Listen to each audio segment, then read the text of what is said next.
Oh, yeah, you're good. Good evening. Good evening. I'm so glad to be here. It's fun. This is the story, the whole story you've just been told. I mean, it's where do I go from here now? You know, I wrote stuff and I'm thinking, well, didn't we just do this? But this particular part of the story is how I became deeply involved with John Lennon and Yoko, and ultimately the Beatles a year or so before they broke up. I mean, that's the Beatles, not John Yoko. So here we go. The phone rang one evening at my London basement flat in London in late 1968. My wife Marjorie picked up, and a polite voice with a thick Liverpudlian accent announced, "This is Mr. Lennon. Can I speak to Mr. Kosh?" Mr. Lennon wondered if Mr. Kosh could pop down to the Hammersmith Hospital for a chat about their latest project, John and Yoko's latest project. I'm going to give you a little background here because at the time I was the acting design director for Art and Artist magazine. So it occurred to me that this could be some prank by some of my friends in the business. Because anyone could put on a fake Liverpudlian accent, you know, it didn't seem to be too difficult. And it was also my job at the magazine to answer the phones. And there was only one phone, single phone. But on that, the calls were coming in from like Rauschenberg, Liechtenstein, David Hockney. I mean, it was just like massive amounts of star material all vying to try and get into the magazine, which had a certain prestigious sort of level. Anyway, the editor, Mario Amaya, the esteemed Mario Amaya, had left London to go and run the Venice Biennale and left me in charge, which could have been a big mistake. However, getting back to the invitation to sort of travel that night, it appeared that I had nothing to lose, as at the very least I'd most likely end up in a cosy pub, drinking with drunken, boisterous artists. Artists who will probably one day be, possibly the greatest in the world, and they did turn out to be that way. The weather that night was particularly foul. Torrential rain sweeping down in sheets, so much so that the windshield wipers on my little Cortina, the souped-up Ford Cortina, it could hardly go. So brightly lit buses were coming towards me, spraying water everywhere, people were ducking out of the way. Anyway, I arrived at the hospital. The voice on the phone had instructed me to ask the night doctor at the hospital for a Mr. Winston. Winston being the John Lennon's middle name. So it was at this point I began to realise this is not a joke, this is real. Something obviously is happening here. So I got into the elevator doors opened, I went to the suite, pressed the button, the bell, the door opened, and it was John Lennon himself. And I'm like, oh.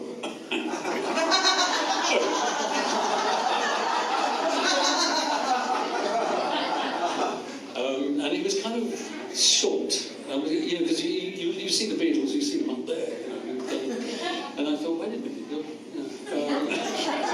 I haven't shrunk since, and I've had 2 big operations, I've shrunk a little bit. But so the point was, I thought how thin he looked and warm. And Yoko was in bed, and she was going through, I think, a sort of a miscarriage. And she was not well, but she gave me the sort of warm sort of smile. Of course, I've lost my place. Okay, so we're on the cold fluorescent light, and the wind is howling outside, and there's rain slashing against the windows, and there's rumbles of thunder. And it's very hospitally. John is now on the floor, sitting beside Yoko, and if you know the cover of the album, Light with the Lions, that is where that sort of cover came from, except we warmed it up a little bit, it's very austere. But the point was that John and Yoko at this point were sort of like getting very frustrated. They couldn't work at the moment. Yoko was very, very sick. But nonetheless, he had these projects sort of going. Where am I? What's my space? Okay. Anyway, so the cover of the magazine of the album was called Life with the Lions, and that was a pun on, as kids, there was a BBC radio show, post-war show called Life with the Lions with B.B. Daniels and Dan Lyon. And as John Lennon, as a kid, used to listen to it in Liverpool and I in London. We listened to the same radio show. And so, I don't know why he chose that title, but he really did. Anyway, John asked me at this point if he still had time to insert a 45 RPM flexi disc of John and Yoko's Primal Screams. And I thought, well, the deadline had passed, but with a bit of luck, I could sort of get this thing flown into these box set, because the magazine was going three-dimensional, and they were going to have inserts by a whole host. I mean, Eduardo Palazzi, Mary Quant, David Hockney. There was a pattern for British knickers by Ozzie Clark. Who else was in there? Oh, there were poems by Lucy Smith and Ian Hamilton Finley, and John Tavener, who's now Sir John Tavener. He had his flexi disc put in there. So anyway, at this point we're sort of getting on we're getting on very well. And of course, yes, the kettle started to whistle, so it was time for tea. So very, very, very British. We're sitting there sort of drinking tea. It was a few days later, I think, probably a couple of weeks later, on my second visit to the hospital, I brought in a sheet of foolscap paper, and I draw an outline of my hand on it and cut a hole, which I thought, was kind of, it was an artistic sort of move on my part.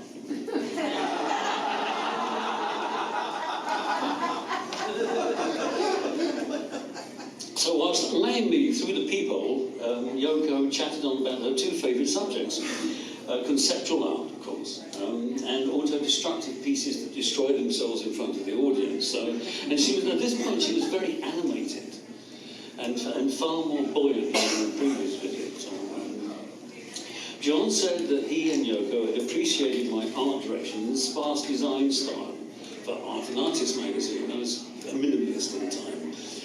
It was a sort of rebellion in a way against psychedelia, and the reason for that is I wasn't very good at that. Some nice white sheets and black typewriter. It's easy. Anyway, he wanted me to create a minimalist Christmas card, which had a message, and it was, "War is over." And then underneath it would say, "If you want it, Happy Christmas, John and Yoko." Well, this, of course, led me to involvement with their other prolific art projects. First, there was the aforementioned Lennon diary. Did I mention the Lennon diary? I didn't know, but he wanted a diary to go into this box. And then there was the John and Yoko calendar. And of course, I think I prepared their wedding album, which was a box which had a piece of wedding cake in it and the wedding certificate and whatever else. So by this time I was very, very much involved. And if you notice my work at the time, it's all in black and white. And minimal, definitely. Well, the War is Over Christmas card, of course, turned into the worldwide campaign, which I'm very proud of, because it was in every city across the globe, and it was translated into like 47 different languages, and the typography was, more or less, we kept that sort of starkness going, but it sort of, it was a bit tough when it got into Russian and Cyrillic, but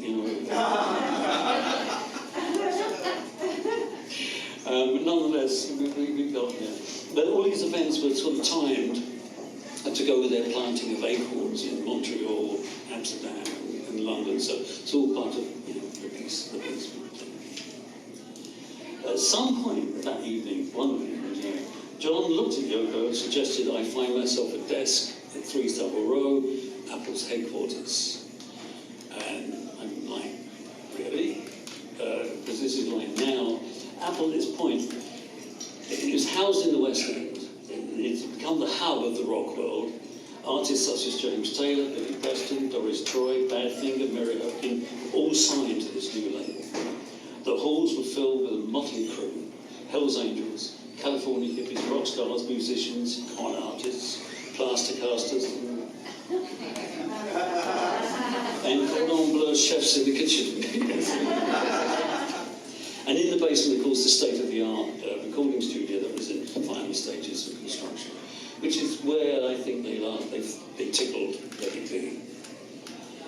So we were right in the middle of London's theatre district, the Royal Opera House, from whence I came, which is another story again. Was about half a mile away. The Rolling Stones office was just up the street, the Who's around the corner, Eric Clapton's down there, and Savile Row was a short walk from my apartment where my wife lived. So in less than a few months, I had left both my positions at the Opera House, with its acclaimed Covent Garden Ballet, and an avant-garde arts magazine, and entered the heady world of rock and roll. I mean, I don't know how it happened, it was just one of those things. I was now designing for the most famous band in the world. It may have seemed to some like a move from the sublime to the ridiculous, but as a newly created art director for Apple, it was a position I created for myself. I dived headlong into the two major design productions, which was Abbey Road and The Big Billy. The workload was actually strenuous, but it came with a ton of good humour. Records were in the stores and climbing the charts, and we never missed a deadline. So even though it was a powerhouse, and one would arrive at 10 in the morning, of course it would be Scotch and Coke. But we still were there at 10 in the evening, working. So the point was that I think of all places to work, you could not think of a better place. It's just amazing. John and Yoko would come into the office just about every day. Ringo was mostly away filming, but I managed to direct a couple of solo albums, therefore. George popped in occasionally with his big smile and sort of the Hare Krishna greeting. Hare Krishna Johnny. The only person in the world who ever called me Johnny. And Paul, this is a good one. And Paul would sometimes arrive incognito on a London bus. He would ride the double-decker bus. Often, any one of the Fabs would run upstairs to consult our resident guru, the press officer, the mighty Derek Taylor, you must have all heard of. I said run upstairs. The reason is nobody seemed to have much faith in the ancient elevator. So basically, I'm wrapping up now. I was told to read slowly, but I didn't. I was in the right place at the right time, including the concert on the roof. Yeah.